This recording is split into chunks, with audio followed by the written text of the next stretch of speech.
Hallo, herzlich willkommen zu einem weiteren Live-Video. Wir haben heute den 7.01.2021 und heute geht es um das Feedback, das ich in der letzten Umfrage im Dezember von euch bekommen habe. Ganz, ganz herzlichen Dank an alle, die sich beteiligt haben. Es waren über 150 sehr gute, wirklich sehr, sehr gute Nachrichten, die ich bekommen habe, mit gutem Input für die nächsten Jahre fast. Also es gibt so viel Gutes, was da dabei war. Und das möchte ich mit euch allen durchgehen heute. Ich habe mir es wird intensiv, ich habe mir jede Menge Punkte rausgepickt und am Ende des Videos werde ich zusammenfassen und 10 wichtige Änderungen und ich denke, die wichtigsten Dinge, die wir dieses Jahr besser machen können. Das ist immer das Motto. Werde ich euch am Ende des Videos dann vorstellen. Ich freue mich sehr, wünsche euch viel Spaß und ich schalte jetzt mal hier den Live-Chat ein. Danke für Feedback zu Bild und Ton. Herzlichen Dank, das freut mich sehr. Euch allen da draußen nochmal ein gesundes neues Jahr. Herzlichen Dank, ihr Lieben.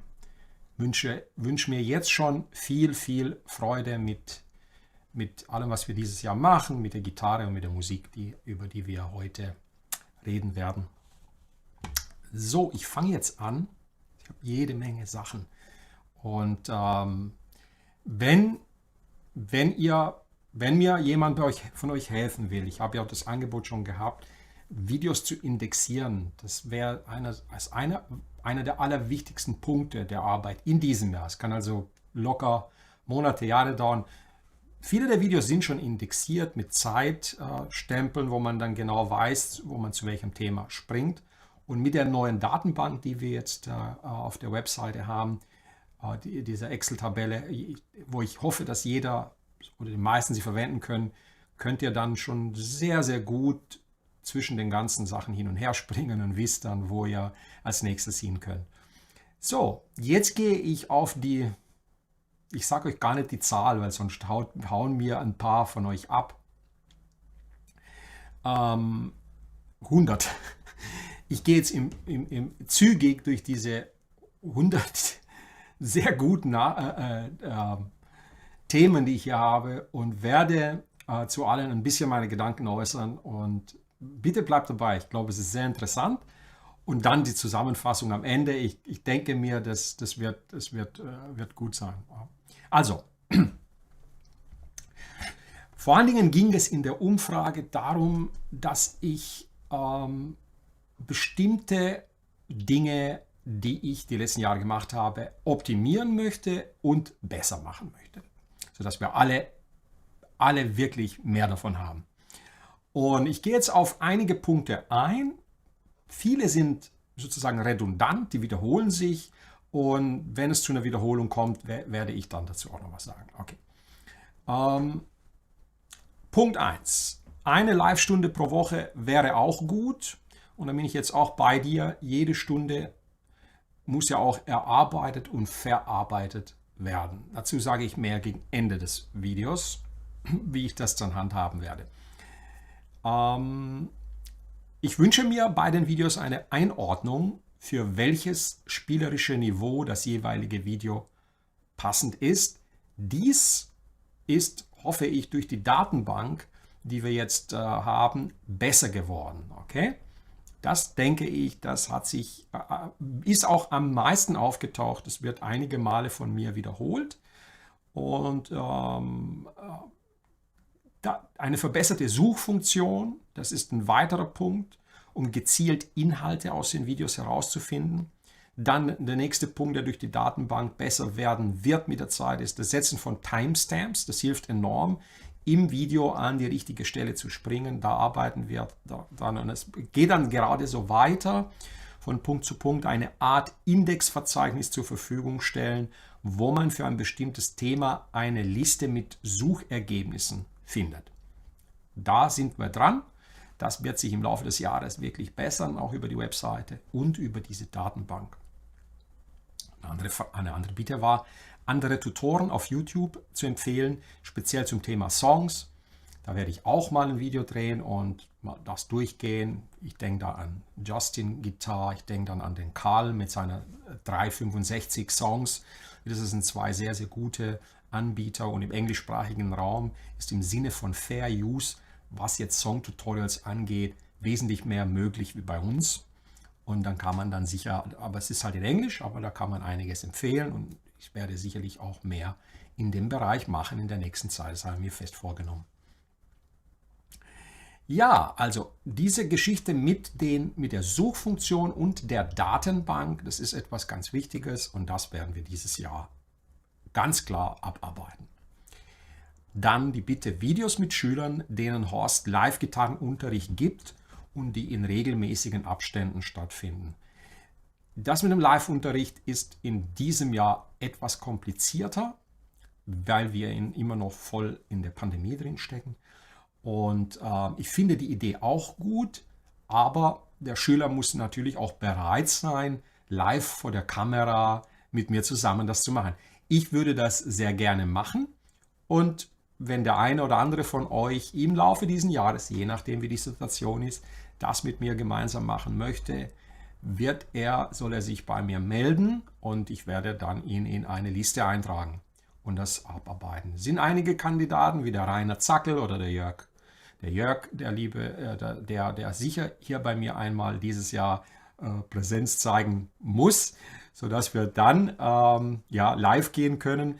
Ich denke, diese Videos tun allen gut und sind sehr, sehr wichtig. Also da würde ich gerne mehr machen. Dann kam die Bitte, Skype-Lessons zu zeigen, die von mir und die dann kommentiert werden. Das ist wieder diese Geschichte. Skype-Lessons sind eine sehr private Geschichte und nicht jeder möchte dann in einem öffentlichen Video auftauchen. Das ist eine schwierige Geschichte, nicht so leicht zu handhaben.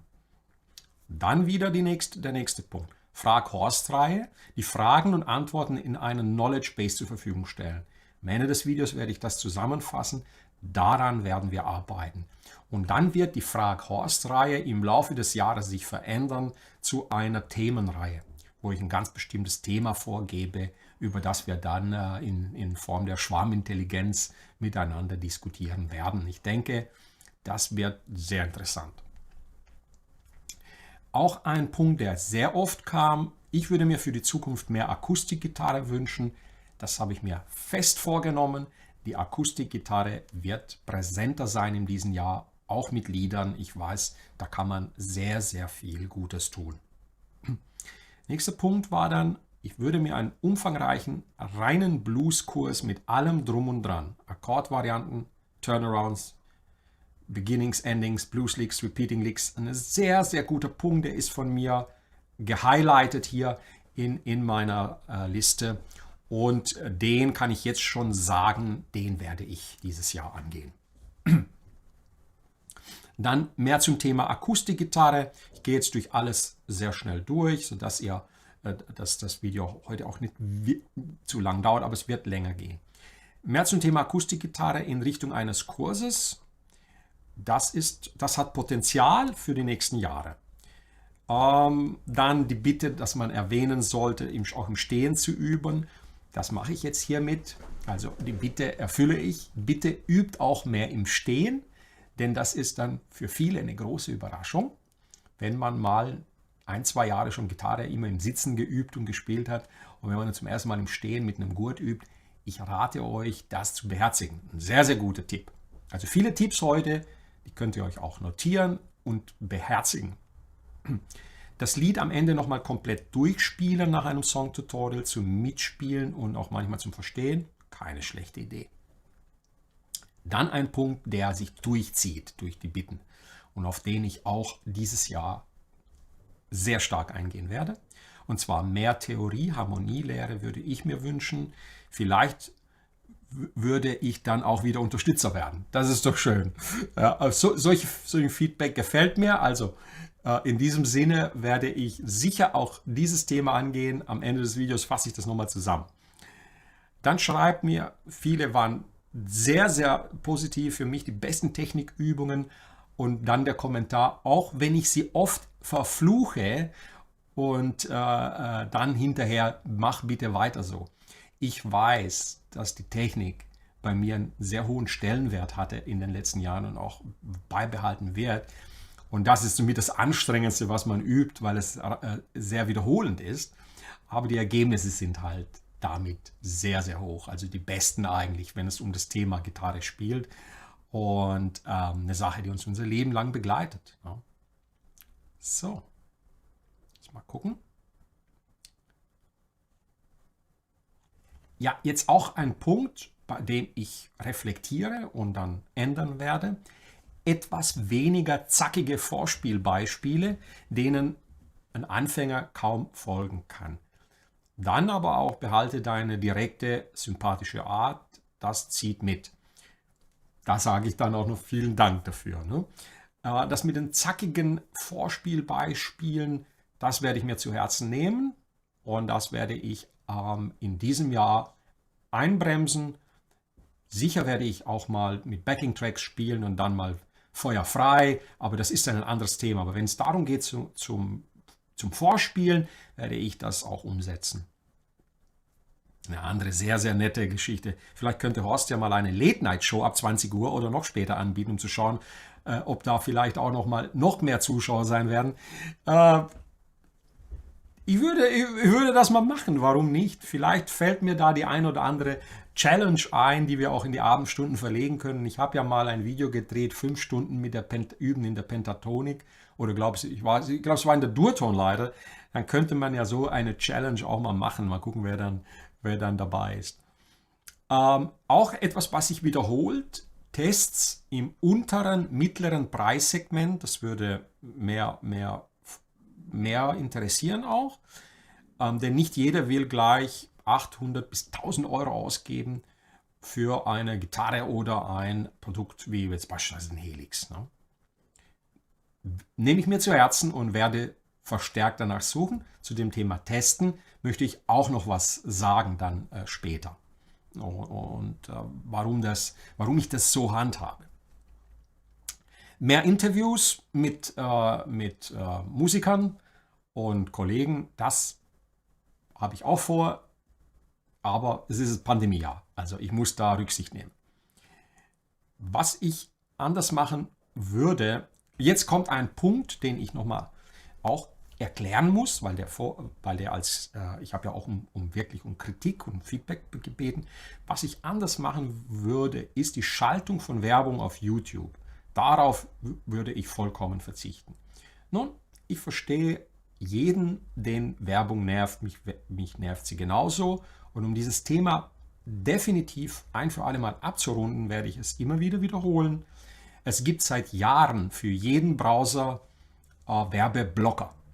Und wenn du dir einen kostenlosen Werbeblocker installierst, wirst du keine Werbung mehr sehen. Und ich kann dir jedem nur sagen, installiert euch einen Werbeblocker und ihr könnt diese Werbeanzeigen überspringen. Die Werbung wird beibehalten. Das ist einfach so.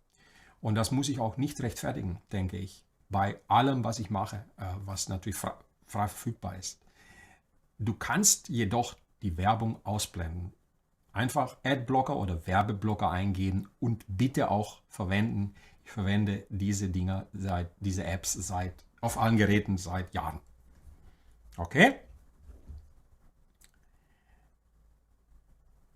Gäste sind immer gern gesehen. Also auch das wiederholt sich. Dann wieder der Punkt aus reiner Anfängersicht gesprochen. Und ich verstehe auch jeden Anfänger, der sich es anders wünscht, aber nicht alle Videos sind für Anfänger. Kann ich sagen, dass es mir manchmal zu schnell geht in den Videos. Auch da werde ich noch mehr drauf achten und da das Tempo vielleicht in den Anfänger- und fortgeschrittenen Sachen rausnehmen. Okay?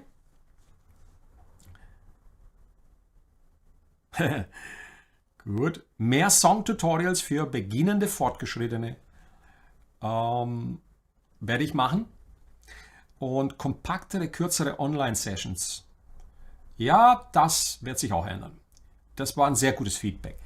Mehr Tests auch von wieder preiswerten Marken. Auch da werde ich versuchen, was machbar ist. Gerne. Verbesserungen sehe ich in der Organisation der Videos und Lektionen sowie in der Dropbox. Da sind wir mit dieser Datenbank dran, das wirklich in den Griff zu bekommen. Und in der Dropbox müssen auch noch einige Dinge, speziell auch zu den Kursen, nochmal vielleicht ein bisschen einfacher sortiert werden, dass man das Material gut findet. Auch hier nochmal dann Wiederholung, mehr Interaktion mit Schülern oder Gitarristen. Finde auch gut, dass weiterhin Tests von Equipment vorgestellt werden. Dann der nächste Punkt, vielleicht mehr auf Musiktheorie eingehen. Diese Videos finde ich besonders gut, zum Beispiel die Videos zu den Dreiklängen, Tonleitern. Da sage ich am Ende des Videos dann noch was dazu. Die Videos und Live-Chats sind sehr lehrreich und von Horst in der Ruhe und Unaufgeregtheit vorgetragen, die man so nicht oft sieht. Manchmal sind auch Emotionen im Spiel. Das ist in der Musik ganz, ganz wichtig, dass man das auslebt, wenn man Musik macht. Und ich glaube, das zieht auch an, wenn man singt und dann mit voller Leidenschaft dabei ist. Und herzlichen Dank dafür, für dein Feedback.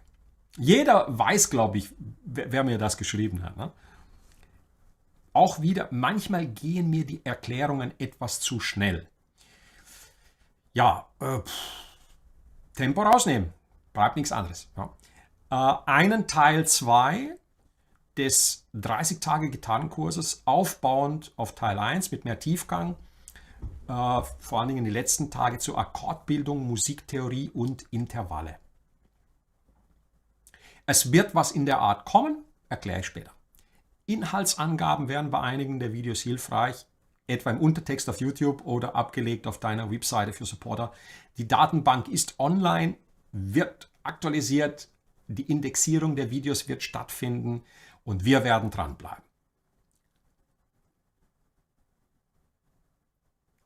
Eine weitere Bitte, auf der einen Seite hat mich die Bitte erreicht, weniger mit dem Helix Sachen zu machen.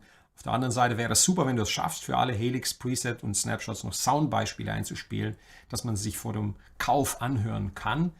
Das werde ich noch machen. Das kommt in den nächsten Wochen, gehe ich daran und werde diese Soundbeispiele alle auf. Es werden kürzer sein, einfach, dass man hört, wie klingt der Preset in 30 Sekunden und fertig. Was mir etwas fehlt, sind noch ein paar einfachere Rocksongs zum Üben. Klingt gut, kann man machen. Die Gitarrenprodukttests gefallen mir sehr gut. Auch die Gespräche von Musiker zu Musiker finde ich klasse. Ihr seht, Dinge wiederholen sich. Von beiden würde ich gern mehr sehen. Nächste ist wieder Indexierung auf der Webseite. Besser machen. Wir machen das. Dann wieder Wiederholung. Thema und Aktivität rund um das akustische Spielen. Kommt. Musiktheorie schneidet Horst immer mal an. Aber nicht immer verstehe ich es wirklich. Da wünsche ich mir eine etwas umfangreichere Einführung für Dummies. Am Ende des Videos fasse ich das zusammen und werde sagen, was ich dann machen werde. Nächster Punkt. Die Übersichten als Listenform wären besser, als da man dann bei großen Icons viel scrollen muss. Also eine Übersicht, die Manu ist sicher dran, diese Punkte, wir gehen die beide gemeinsam nochmal durch die nächste Zeit und werden das Feedback alles auf der Webseite umsetzen. Ein einfacher Wunsch, das Solo von Final Countdown. Kann es sein, dass ich es versprochen habe und noch nicht gemacht habe. Ich liebe den Gitarristen Key Marcello und vorher, wie hieß der erste Gitarrist und der jetzt wieder dabei ist von Europe, der das Solo auch gespielt hat. Ihr sagt mir das, wir sind ja hier auf Schwarmintelligenz. Und, oh Gott, wie hieß er denn? Komm, sagt mir schnell, wie der Solo-Gitarrist von Europe heißt. Ich werde das Solo machen. Ein grober Leitfaden, der einen an die Hand nimmt, um seinen persönlichen Übeplan zu erstellen und dabei durch den Dschungel der Begriff, das fehlt tatsächlich. Das muss ich nochmal erarbeiten und da werde ich mich drum kümmern. Nächster Punkt, sehr lustig. Ich bin sicher, ihr werdet jetzt lachen. Ne? Deine Live-Übertragungen sind klasse, bis auf das Helix-Dingens. Spiel doch lieber einen Röhrenamp. Ja, ihr wisst, ich bin seit sehr langer Zeit schon digital unterwegs und ich spiele auch sehr, sehr gern Röhrenamps. aber ich habe keine mehr. Deswegen muss ich mich mit den billigeren Geräten auseinandersetzen. Eine Gitarrenlern-Map würde es vereinfachen. Wir haben die Datenbank jetzt und das vereinfacht wirklich vieles. Deine Tests finde ich spannend. Daraufhin habe ich mir beispielsweise das ist ein guter Punkt, hört genau zu. Deine Tests sind spannend. Daraufhin habe ich mir eine Duesenberg gekauft und bin sehr zufrieden. Dennoch empfinde ich deine Tests als zu unkritisch. Chris Forever, John Norum, herzlichen Dank, ihr Lieben. John Norum, fantastischer Gitarrist, Solo-Gitarrist von Europe. Und ja, ich werde das Solo natürlich mal spielen und euch erklären. Es ist auch eins meiner Lieblingssolos. Hört jetzt zu, das ist lustig, ja.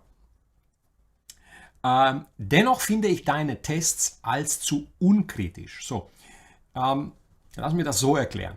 Die Produkte, alle, die ich getestet habe, habe ich selbst nach bestimmten Qualitätskriterien ausgesucht. Dies bedeutet, wenn ich eine Gitarre vorher in die Hand nehme und sie anspiele, dann nehme ich natürlich eine Gitarre mit, die richtig gut ist. Und wenn ich ein Produkt aussuche, dann ist es in der Regel alles, das mir gefällt. Und deswegen wird der Test dann auch nicht so kritisch. Wenn ich jedoch an einem Produkt Mängel finde oder Sachen, die man besser hätte machen können, dann erkläre ich das und gehe voll darauf ein in den Tests, in der Zusammenfassung. Deswegen kann es nicht so kritisch sein, weil ich in der Regel keine Produkte teste, die nicht gut sind oder einfach, ja, wo ich denke, es gibt bessere. Ich hoffe, ihr versteht das, warum das dann nicht so kritisch ist, weil es gibt wenig zu kritisieren an einem sehr guten Produkt. Aber ihr werdet immer wieder hören, wenn ich etwas finde, was nicht gut verarbeitet ist oder nicht passt, das werde ich dann definitiv in den Tests auch anbringen. Ich würde mir mehr Lead-Tutorials wünschen. Wie spielt man? Ich bemühe mich immer im Sinne von Fair Use und Copyright. Es ist ein bisschen komplizierter und schwieriger, wenn man sich da die Arbeit macht. Mach weiter so und lass mich, in Klammer 50, absolute Anfänger nicht im Stich. Auf keinen Fall möchte ich das. Daran werde ich dieses Jahr sehr stark arbeiten. Vielleicht die Kategorieeinteilung auf der Homepage. Wir sind dabei. Nächster Punkt. Ihr seht, der am meisten verlangte Punkt hier fast. Ihr werdet das merken. Ich würde mir für die Zukunft eventuell mehr Theorie wünschen. Zum Beispiel nochmal die Stufenakkorde, wie man sie sich am besten einprägt. Dann kommt. Ich würde mir mehr Akustikgitarrenthemen wünschen. Leader-Picking. Kommt. Auch würde ich mir das Thema Aufbau eines eigenen Studios wünschen. Gut finde ich auch immer wieder deine Motivationsansprachen. Herzlichen Dank. Die Motivation ist der Schlüssel für fast alles in unserem Leben. Die richtige Liebe und Herz für etwas zu finden und dann wirst du Motivation haben und Energie ohne Ende. Und Aufbau eines eigenen Studios ist eine sehr interessante Sache. Dazu kann ich noch nicht beitragen groß, aber vielleicht mal ein Video drehen, wie mein Setup hier zu Hause aufgebaut ist für das alles hier und das würde euch wahrscheinlich auch interessieren. Und wenn ich mal in die Lage komme, mir ist ein Traum noch, ein eigenes Studio zu haben, dann aber auch mit Keyboard, Schlagzeug, Mischpult, mit allem drum und dran, sodass ich dann auch diese Instrumente wieder mehr spielen kann, die ich auch sehr, sehr liebe. Ich wünsche mir Tipps, wie man Gitarren aufwerten kann, von baumäßig wie auch klangtechnisch und wie man die Bespielbarkeit verbessern kann. Kommt. Erwähne wieder öfter, das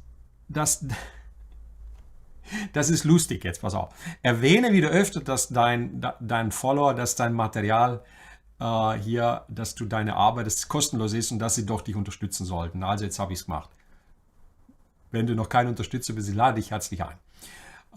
Über meine Webseite natürlich. Eine App. Das ist etwas, was mich wahrscheinlich völlig überfordert. Eine Windows, Apple, Android-App wäre mega toll. Es war nur einer, der das möchte. Könnt mir auch Feedback geben, sodass man auch von unterwegs schnell mal was aufrufen kann. Ich habe mir immer gedacht, es genügt, wenn man das über YouTube, über die Webseite macht. Bin mir nicht sicher, ob ich das umsetzen kann, aber mal schauen. Schwarmintelligenz hilft und vielleicht kriegen wir da auch mal irgendwann auf die Reihe. Jetzt wieder ein Punkt, den ich auch hier noch ansprechen möchte. Wenn du eine moralische oder politische Meinung anbringst, achte darauf, auf die Energie, die entsteht. Das ist ein guter Punkt. Ich habe nicht mehr vor, politische Dinge zu bearbeiten. Es sei denn, es ist irgendwas wirklich, ja, ihr habt ja mitbekommen, was gestern los war. Und da könnte man natürlich auch was dazu sagen. Aber wir wollen ja Gitarre lernen, Gitarre spielen. Es wird immer wieder, vielleicht einmal pro Jahr, so ein Video geben, wo ich auf diese Themen vielleicht mal eingehen werde, aber nur im Sinne, dass sie etwas Gutes bewirken, dass so etwas was Gutes bewirkt. Ich habe es angesprochen, fertig. Ich finde die Produkttests neben den Lernvideos sehr interessant und ich wünsche mir mehr, auch wenn ich weiß, dass du ein Helix-Fan bist. Nun, ich wünsche mir auch mehr, wenn jemand von euch mir auch mal ein Produkt zur Verfügung stellen möchte. An manche Produkte kommt man nicht so einfach ran. Das müsst ihr auch wissen. Nicht alles ist möglich. Und wenn ich irgendwas Besonderes, schreibt mir, wenn ihr sicher seid, dass es etwas ganz Tolles ist und ich das irgendwie auch im Sinne der Regeln dieses Jahr einordnen kann, würde ich das gerne machen. Wäre schön, wenn zu allen Helix Presets Soundbeispiele vorhanden wären. Das mache ich. Jetzt kommt ein Punkt, eine Art Pinnwand auf deiner Webseite, wo man sich eintragen kann. Vielleicht, wenn die Manu meint, da wäre was machbar, um so eventuell den einen oder anderen Übungspartner, der vielleicht auch hier in der Nähe wohnt, zu finden. Wenn ihr das möchtet, warum nicht? Könnte man vielleicht einrichten. Wieder eine Wiederholungsgeschichte. Es können mehr Tipps und wieder für Anfänger in deinen Videos sein. Okay. Nächster Punkt, der auch nur einmal angesprochen wurde und sehr interessant ist. Das Einzige, was mir persönlich fehlt, wäre, wenn du vielleicht auch mal auf aktuellere Musikströmungen und Gitarristen eingehen würdest, insbesondere im Metal-Bereich. Es gibt da wahnsinnig gute Gitarristen und wahnsinnig gute Leute, die mehr Erfahrung haben wie ich in dem Bereich. Ich könnte mir durchaus vorstellen, dass wenn ich mit dem einen oder anderen ein Interview führen werde, euch da sicher mehr Input von einem Profi an Zuteil kommen kann, wie wenn ich das bearbeite. Also ich werde mich bemühen, okay? Manchmal in den Interviews, nächster Punkt auch gut, den Gästen etwas mehr Zeit für ihre Antworten geben. Manchmal bin ich da so drin, dass ich dann ja mehr herauskitzeln möchte aus einer Antwort. Und je nach Gast wird das sicher auch unterschiedlich bleiben. Kannst du mal ein Video über Hybrid Picking machen? Hier habe ich gleich die gute Nachricht. Fabian Ratzak macht einen kompletten Kurs mit fantastischem Material zu Hybrid Picking, zu seiner Technik und mit Licks für Anfänger, Einsteiger und Fortgeschrittene. Und wir werden versuchen, diesen Kurs diesen Monat fertig zu bekommen. Ja, eine Filterfunktion fände ich gut, mit der zumindest nach Anfänger, Fortgeschrittenen Könner gefiltert werden kann, vor allem bei Songs und Licks oder nach Genre. Zu den Tutorials vor 2017 findet sich zumindest in der Dropbox kein Material, was man manchmal etwas schade findet, vor allem bei älteren Videos und Licks. Das ist richtig, da gibt es auch kein Material, weil ich dann die Sachen eingeblendet habe in die Videos, damit man das nachvollziehen kann. Und ab 2040 habe ich das dann umgestellt. Ich kann da zeitlich wahrscheinlich nicht mehr zurückgehen und das Ganze dann nochmal aufarbeiten. Grundlagenvideos, nächster Punkt, wir sind bei Punkt Nummer 67. Grundlagenvideos, Equipment, Band, Zubehör und Live-Spielen. Ja, sehr gutes Thema, kann ich nur zustimmen. Werde ich auch einiges bringen. Ich bin total begeistert von den Live-Übertragungen, weil alles sehr gut erklärt ist. Und das werde ich natürlich beibehalten. Da ändert sich nichts, das garantiere ich euch. Ein kleiner Kritikpunkt. Die Lautstärke der Videos ist zu leise. Ich muss mein iPad immer auf volle Kanne aufdrehen bei den Videos, damit ich was höre. Ja, ich habe das mittlerweile, hoffe ich, im Griff. Aber der Punkt ist der, wenn man singt, und das ist hier ein High-End-Studiomikrofon von Neumann, wenn man singt, dann erzeugt man Schallpegel von 100 Dezibel. Und auch der beste Kompressor kann das teilweise dann nicht mehr abfangen. Oder wenn ich hier ein bisschen die Leistung aufdrehe, dann kommen hier auch ziemlich hohe Schallpegel an. Und dann die Balance zu finden zwischen dem normalen Reden und dem Singen. Das Singen ist in der Regel doppelt bis dreimal so laut. Und dann müsste ich immer wieder hier am Gain was ändern. Ich gelobe Besserung und werde sicher in 1-2 Jahren, wenn ich mir es leisten kann, eine noch professionellere Ausstattung hier an den Start bringen, um dann noch höherwertige Audio- und Videoübertragungen machen zu können. Im Moment ist das so okay, aber ich werde mehr aufpassen, was das Thema angeht. Ich habe hier ein cooles Monitoring, um zu sehen, wie laut und wie dynamisch das Ganze abläuft. Besonders gut finde ich die Frage- und Antwortrunden, Equipment-Vorstellungen und Spieltechniken, auch wenn ich noch nicht lange dabei bin. Das wird sich nicht ändern, das geht genauso weiter. Eine Möglichkeit, die Presets anzuhören vorher, ich bin dabei.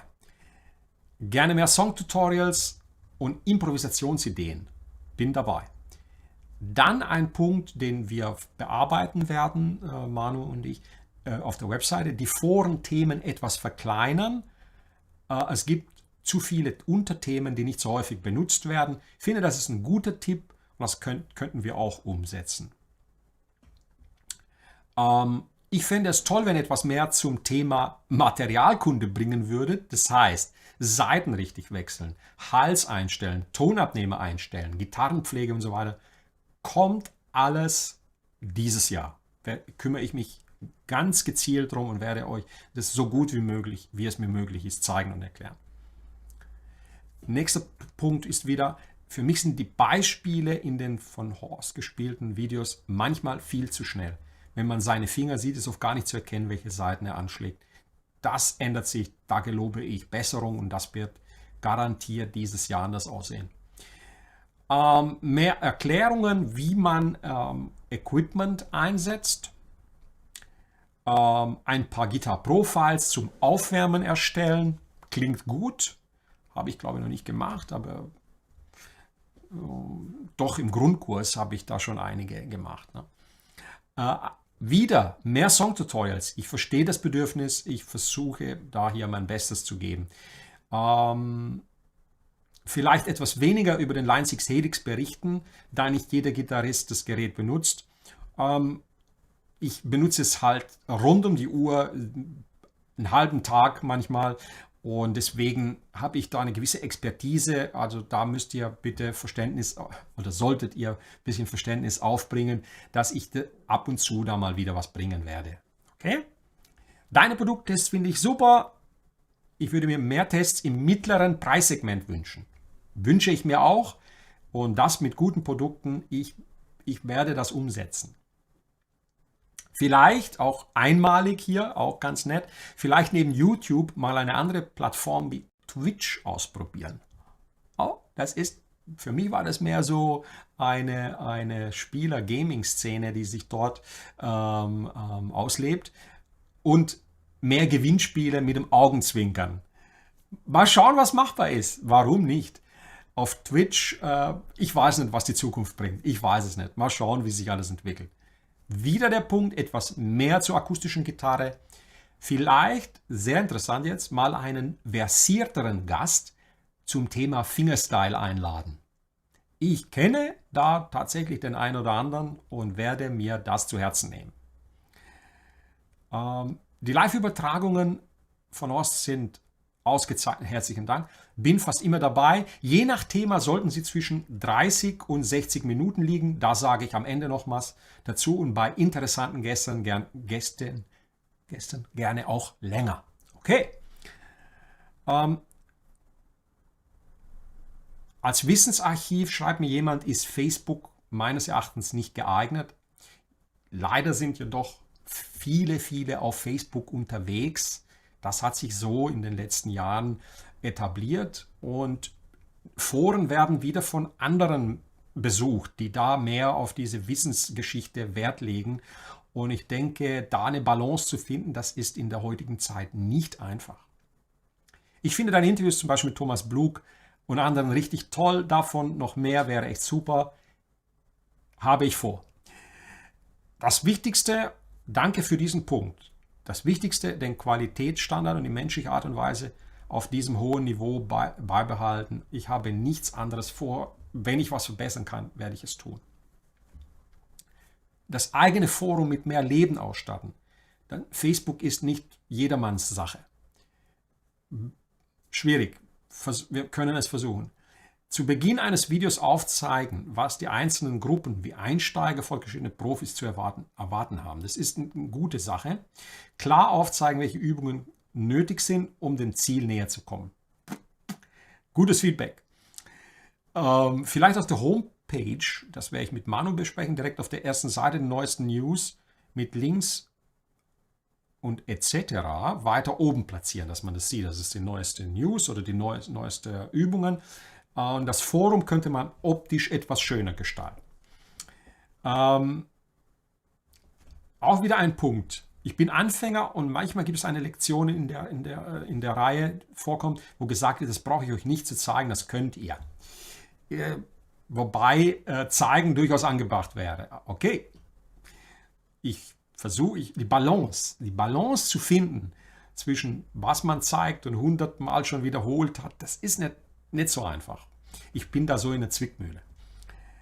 Ich hätte gern mehr zum Thema Classic Rock Rhythmus. Ich auch. Dann hier Punkt 91, Hashtag besser. Du hast dir die Messlatte selbst so hochgelegt, dass es bestimmt nicht einfach wird, das noch zu steigern. Ja, es ist nicht einfach und deswegen werde ich am Ende des Videos dann in der Zusammenfassung einiges erklären. Okay? Ich werde mich bemühen. Was ich mir wünschen würde, ist so eine Art Trainingsplan für Anfänger. Wir haben noch 10 Punkte. Mit Übungen in verschiedenen Schwierigkeitsgraden, die sich dann steigern. Okay, klingt gut, ist notiert. Bei deiner Homepage wäre es schön, wenn man sich nicht immer durch die Menüs hangeln müsste, sondern die letzte Übung direkt angeklickt werden könnte. Klingt sehr gut. Mal schauen, ob wir das umsetzen können. Bin dabei. Ich würde mir etwas mehr noch in Richtung Jazzrock wünschen. Und Jazzrock, das ist High-End. Echtes High-End. Vielleicht öfters mal was in Richtung Emotion ausdrücken auf der Gitarre. Damit meine ich jetzt nicht die Emotionen der Rockgitarre, beispielsweise im Jazz. Jazzrock ist für mich natürlich etwas, was in den letzten Jahren viel zu sehr verschwunden ist in der Musik eigentlich. Ne? Ich habe in den 80ern Bands wie Mezzoforte, Shack Attack, Gino Vanelli so gerne gehört. Natürlich Pat Metheny, Lee Ritenour. Und das ist so über die Jahre so ein bisschen in den Hintergrund getreten. Was ich vielleicht machen werde, mal schauen, ob ich das zeitlich hinbekomme, sind Analysevideos und dann ein bisschen meine Gedanken zu dem einen oder anderen Musiker zu äußern. Ich muss gucken, wie das rechtlich möglich ist, ob das geht. Und da könnte dann einiges kommen, das vielleicht doch sehr, sehr spannend ist. Ich finde, es ist noch ein bisschen zu wenig gute Struktur drin in der Dropbox. Ich meine, es ist noch zu unübersichtlich in der Datenbank und in der Dropbox. Wir werden das verbessern. Wir arbeiten dran. Weitere Videoserien, Punkt 97, zu verschiedenen Stilrichtungen. Rock, Metal, Lied wären noch toll oder Zupftechniken. Mit Fingern, Picking-Muster, Begleitvarianten, Fingerstyle Blues. Wow, viel. Als Rockfan fehlen mir noch Spiele im Stil von Slash oder Mick Mars und Licks und Songs von Guns N' Roses, Mötley Crüe. Das kann ich gut nachvollziehen, sind auch Lieblingsbands von mir und ich werde mal schauen, dass ich da noch was machen werde. Album-Reviews könnten angeboten werden. Oder diese Videos, die auch sehr, sehr populär sind, und zwar diese Reaction-Videos, wo man sich was zum ersten Mal anhört und dann spontan darauf reagiert. Wenn ihr euch das wünscht, also ihr hört ja die ganzen Punkte, könnt ihr mir noch Feedback geben, ob ich sowas auch mal machen soll. Für mich schreibt hier noch einer, geht es vielleicht ein wenig zu viel ins Detail. Andersrum geht es ja gerade um diese Feinheiten. Und das ist so ein typisches Beispiel, wo ich sage, da ist man im Dilemma. Da ist man in dieser Zwickmühle, gehe ich in die Feinheiten und kann dich motivieren und begeistern und dir genau aufzeigen, wo die Hürden liegen, oder gehe ich zu viel ins Detail und am Ende ist es dann vielleicht für den einen oder anderen dann zu viel. Das ist auch gut, vorletzter Punkt. Der Vierklang, aber wartet ab, ist manchmal etwas schwer zu durchblicken. Mit Vierklang wird aber gemeint Webseite, Facebook, Patreon, YouTube. Lass mich das ein bisschen detaillierter erklären. Hauptanlaufstelle wird für immer die Webseite sein. Ich werde die Seite natürlich weiterführen in den nächsten Jahren und mein Ziel ist irgendwann, wenn das dann alles soweit, im Grunde genommen wird es nie fertig sein, aber wir nähern uns einem Finale, möchte ich dann, dass die Webseite so lange online bleibt. Wir werden schauen. Was das Leben bringt, weiß keiner von uns. Facebook, wie Facebook aussehen wird in ein paar Jahren. Facebook ist die Problematik, dass man dort sehr schnell miteinander, also nicht die Problematik, sondern das Positive, dass man sehr schnell miteinander interagieren kann, aber die Daten nur von Facebook ausgewertet werden und man dann diese Gespräche und alles, was da stattfindet, nicht mehr findet. Das ist im Grunde genommen wie so ein persönlicher täglicher Chat. Und das auf die Webseite zu verlagern, mehr des Wissens, der Schwarmintelligenz darüber zu bringen, das wäre natürlich eine feine Sache. Patreon. Patreon bin ich 2017 gestartet, noch gut 2 Jahre bevor ich das auf der Webseite implementieren konnte. Es ist eine Mordsarbeit. Es ist eigentlich ein Wahnsinn, wie viel Energie, Zeit und Aufwand da drin steckt. Und Patreon hat mir die Möglichkeit geboten, auf der Seite mein Material zu präsentieren. Und das hat auch sehr, sehr gut funktioniert. Nun, ich bleibe natürlich jetzt, die Webseite ist seit 2 Jahren jetzt so gut wie fertig mit allem und online. Und man kann dann auch über die Webseite mich unterstützen.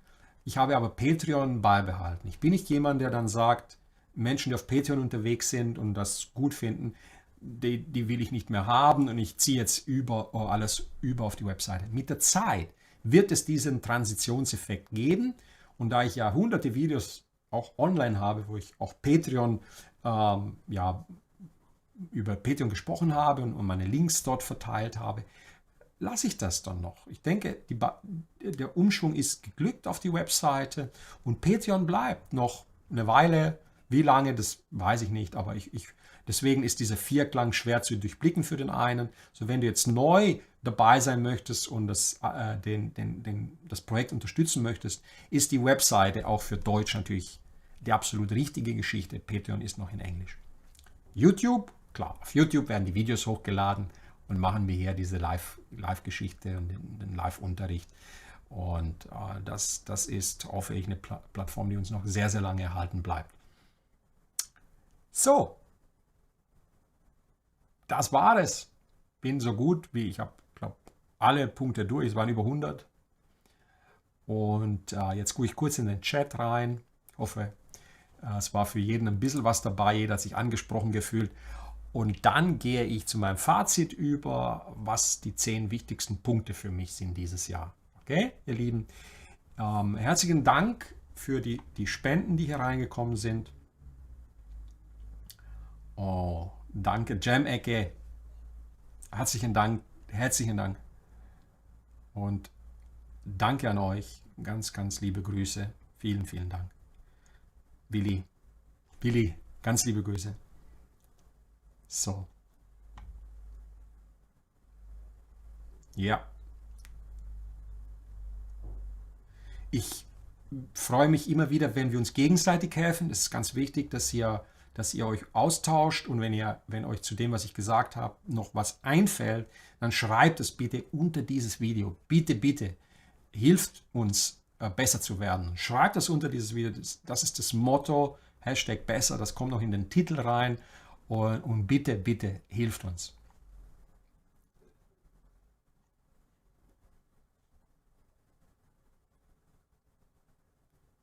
Ja, Peter hat hier einen guten Punkt. Corona bleibt uns sicherlich noch erhalten, leider. Ein Vorschlag Videokonferenz. Ich bin dabei, da einige Sachen umzusetzen und werde dieses Jahr auch in dem Bereich verstärkt dabei sein. Arne schreibt hier definitiv den neuen Neural DSP Quad Cortex sehr gerne. Wenn jemand den schon hat, würde ich den gerne testen, wenn mir den jemand zur Verfügung stellen kann. Das wäre großartig. Ich will euch wirklich die besten Sachen zeigen. Darum geht es eigentlich. Schau mal an, ne? Wenn man über die Website einen Übungspartner finden würde, würde das der Motivation auch helfen. Garantiert. Garantiert. Super. Zoom und Skype sind eine gute Sache für Corona-Übungspartner. Ja, Jenny, das stimmt. Das stimmt. 2004, Jörg, du Schlitzohr, mach dir nicht lustig über mich. 2040, um Gottes Willen. Also ich sehe, das ist ein neues Produkt, den Quad von Neural DSP. Wer ihn hat, ich bin bereit, das Produkt zu testen, würde mich sehr freuen. Sehr freuen.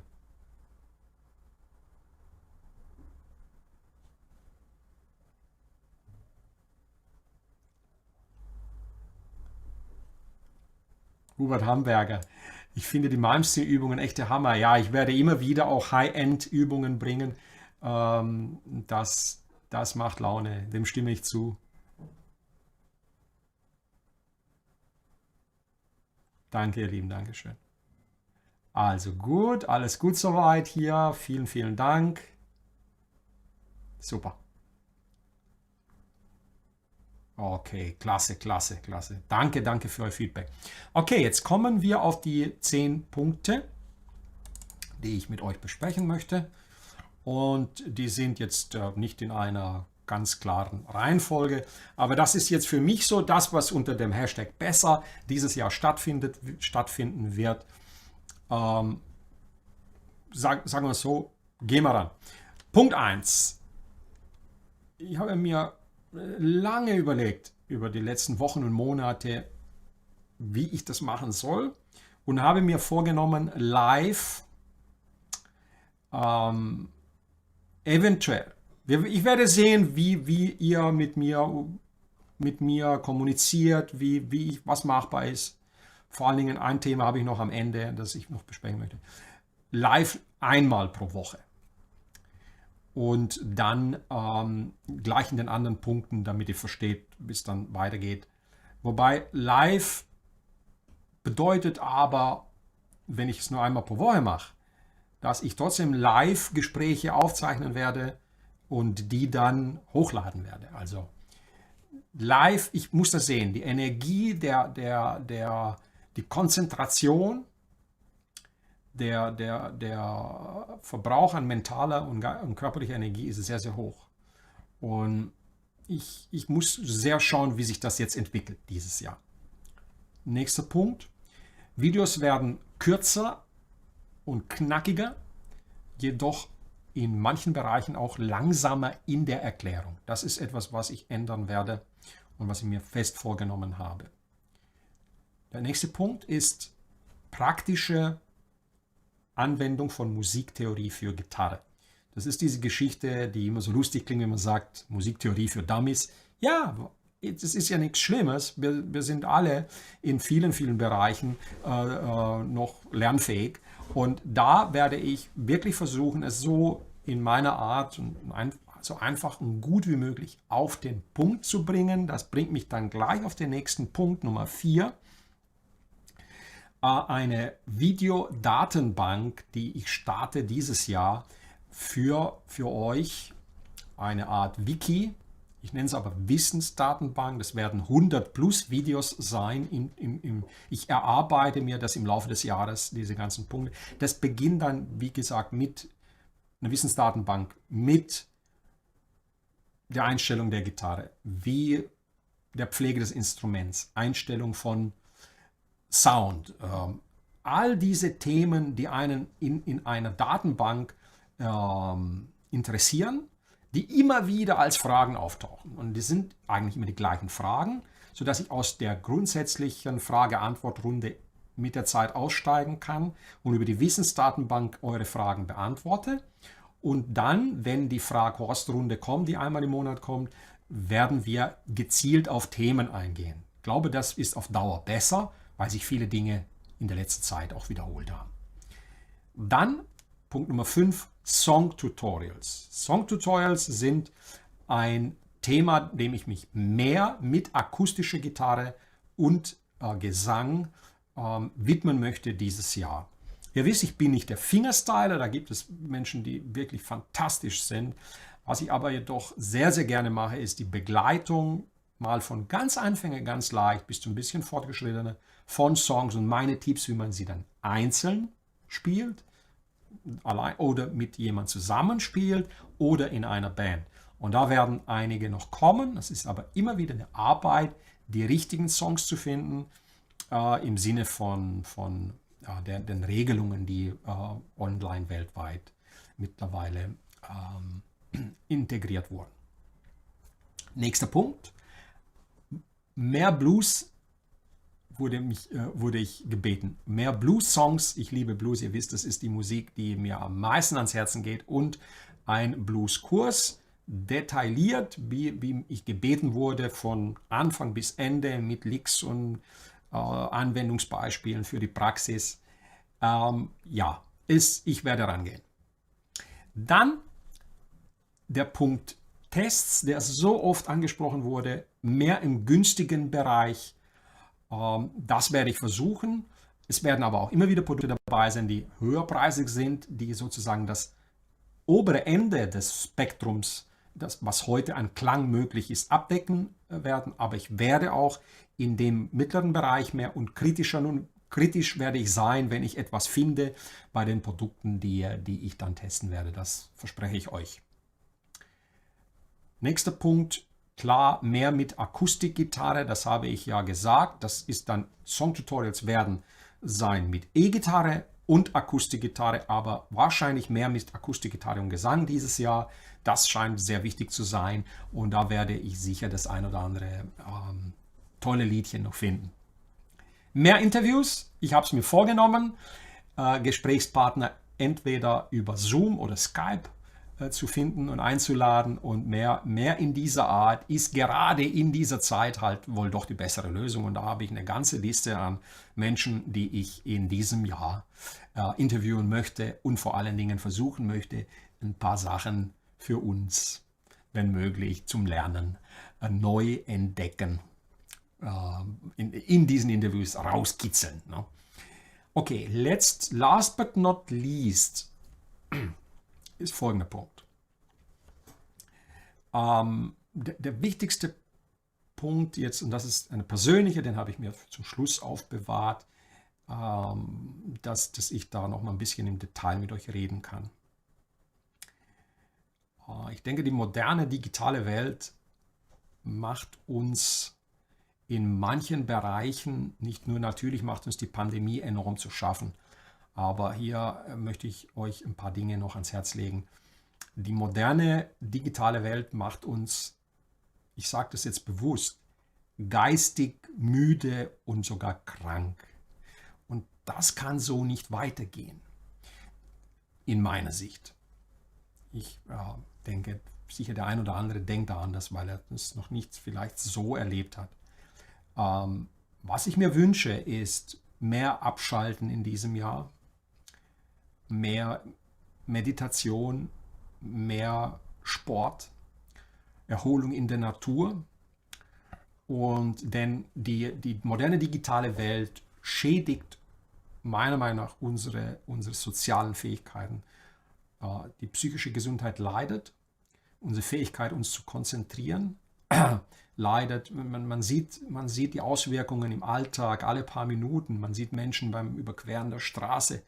Man sieht Menschen während des Unterrichts dass sie nicht anders können, als auf die digitalen Helferlein angewiesen zu sein oder bei der Arbeit oder mitten in einem Gespräch. Deswegen habe ich mir auch als Thema für dieses Jahr, es wird immer wieder in meine Newsletter kommen, jede Woche Gedanken zum Thema Achtsamkeit und Umgang mit der eigenen geistigen und körperlichen Gesundheit. Und eine der großen Baustellen für mich dieses Jahr, wo ich ganz, ganz klar viel mehr Achtsamkeit zu diesen Themen und der Auswirkung auf uns alle in unser Bewusstsein bringen möchte. Eine weitere Baustelle, die ich habe, und die ist persönlicher Art, gesundheitlicher Art, ist, dass ich meine ganze Kauleiste, meine Zähne reparieren muss. Ne? Und da ist die Baustelle seit meiner Kindheit. Es war so, als Kind war ich relativ klein und auch sehr, sehr schmächtig. Und meine Eltern haben gedacht, dem Jungen muss man, ich habe das auch in meiner Biografie erzählt, dem Jungen muss man doch irgendwie was Gutes tun. Und man hat mir dann Nahrungsergänzungsmittel gegeben als Kind, die jedoch mit Zucker aufgewertet waren, damit es schmeckt. Denn Kinder sind ja ganz schnell süchtig auf Zucker. Und das hat mir schon als Kind massive Probleme bereitet, dass meine Zähne angegriffen wurden. Ich habe also wahrscheinlich im Laufe meines Lebens mit mindestens einem Mittelklassewagen, wenn nicht noch mehr, an Reparaturen hier erlebt. Und als Kind waren die Milchzähne schon kaputt. Danach ganz aggressiv ging es dann auch an die normalen Zähne heran. Und das war immer eine Baustelle. Das ist die große Schwäche, die ich habe. Und auch die letzten Jahre haben sich Zähne gelockert. Also ich habe jetzt vor einer Woche einen Zahn ziehen lassen müssen. Das sieht man hier hinten vielleicht. Also gehe ich ganz offen mit um, weil alle haben ja dieses Thema. Und Zahngesundheit wirkt sich sehr, sehr auf alles Mögliche aus. Also auf den Kreislauf, aufs Herz, auf alles. Und ich muss dieses Jahr verstärkt und deswegen rangehen. Und es werden wahrscheinlich einige noch meiner Beißerchen dann glauben. Und es wird Phasen geben, und da dürft ihr auch lachen, ich habe da überhaupt kein Problem damit. Es wird wahrscheinlich Phasen geben, wo ich wieder zurückspringe in die Visualisierung des Jahres 2016 oder 2015, wo man mich nicht ganz gesehen hat, wo man im Grunde genommen mich zwar sprechen hört, aber nur die Gitarre sieht. Aber vielleicht machen wir es auch ganz lustig und ich zeige auch alles, was da noch kommt. Also das im Sinne der Gesundheit, darauf muss ich dieses Jahr verstärkt, und es wird viel Arbeit hier stattfinden. Die Zähne haben sich verschoben, manche sind länger geworden. Das sind Dinge, die mit dem Alter kommen. Ansonsten, was den Körper angeht, versuche ich mich so fit wie möglich zu halten, damit ich hier gute Arbeit leisten kann. Ihr Lieben, das sollte es von meiner Seite gewesen sein. Ich hoffe, ich konnte euch einen Einblick geben in was dieses Jahr alles besser wird, was ich vorhabe zu ändern, wo wir stehen, wo wir uns weiterentwickeln. Und ich lade euch ganz, ganz herzlich ein, nicht nur dabei zu sein, sondern bei dem Projekt mitzuarbeiten, zu helfen, wo es geht, damit die Videos auch weiterhin verfügbar bleiben und damit wir das ausbauen können. Und helfen meine ich Schwarmintelligenz, wenn einer wirklich etwas Gutes entdeckt hat, es mit den anderen teilt, mithilft in der Datenbank, wenn er was findet, was man besser machen kann. Ich bitte jeden, uns immer wieder unter dem Hashtag besser Nachrichten zu schicken im Laufe des Jahres, kurz und prägnant. Meine Bitte ist, bei den Nachrichten und E-Mails, die ihr uns sendet und mir sendet, so kurz und prägnant wie möglich zu bleiben. Das hilft enorm und macht uns die Arbeit leichter. In diesem Sinne, ihr Lieben, ganz, ganz herzlichen Dank. Ich gucke jetzt noch mal kurz rein. Ja.